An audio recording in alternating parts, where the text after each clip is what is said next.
Тогда пошли. Твой брат очень волновался о тебе. О, верно. Я полагаю, он хотел бы быть.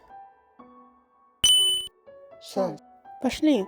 если мы поторопимся, у нас будет больше времени поговорить о квантовой физике перед сном. После долгой и скучной лекции. Уф.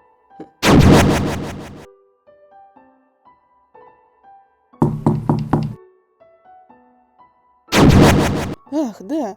Это здесь не сработало. У меня было такое чувство, что именно так папа всегда находит меня. Хотя я не думал, что можно было бы отслеживать магию таким же образом. Но я не был уверен, что это сработает. Голень честная. Ха-ха. Я говорю с Костью. Хорошо, дверь старых заброшенных руин. Что за секрет ты хранишь?